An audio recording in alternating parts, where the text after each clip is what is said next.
जय जगन्नाथ। आज हम बात करेंगे वृंदा नाम की राक्षस कन्या कैसे बनी तुलसी और कैसे हुआ विष्णु के शालिग्राम स्वरूप के साथ तुलसी का विवाह। सनातन धर्म में एकादशी तिथि का विशेष महत्व रखती है, विशेषकर देवउठनी एकादशी, क्योंकि ऐसा माना जाता है कि इस एकादशी के दिन भगवान विष्णु पूरे 4 महीने बाद अपनी योग निद्रा से जागते हैं। इसलिए इस तिथि के बाद से ही विवाह आदि जैसे मांगलिक कार्य भी शुरू हो जाते हैं। देवउठनी एकादशी के एक दिन बाद यानी द्वादशी तिथि पर तुलसी विवाह किया जाता है। ऐसे में चलिए जानते हैं इसके पीछे की पौराणिक कथा। पौराणिक काल में वृंदा नाम की एक लड़की थी। वृंदा दैत्यराज कलनेमी की पुत्री थी। राक्षस कुल में उसका जन्म हुआ था।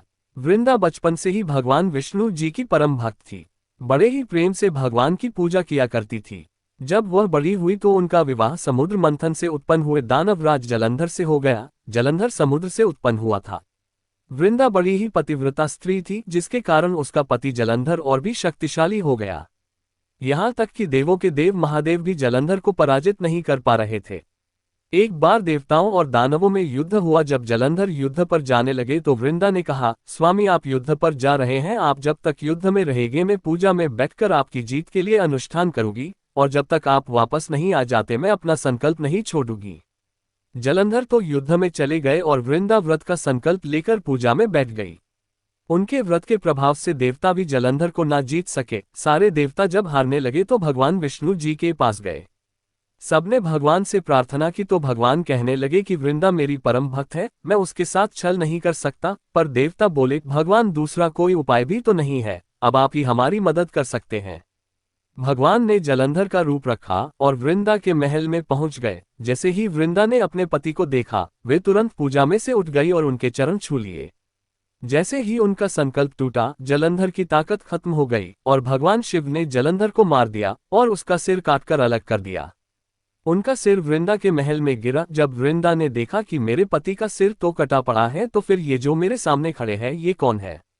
तब भगवान अपने रूप में आ गए, पर वे कुछ न बोल सके। वृंदा सारी बात समझ गई। उन्होंने भगवान को श्राप दे दिया, आप पत्थर के हो जाओ। भगवान विष्णु ने श्राप स्वीकार कर लिया और पत्थर बन गए। सभी देवता हाहाकार करने लगे। लक्ष्मी जी रोने लगी और प्रार्थना करने लगी।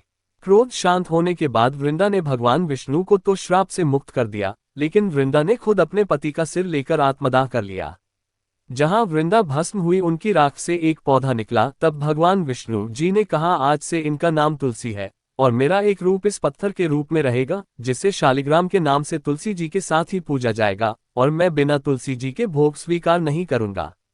तब से तुलसी जी की पूजा सभी करने लगे और तुलसी जी का विवाह शालिग्राम जी के साथ कार्तिक मास में किया जाता है।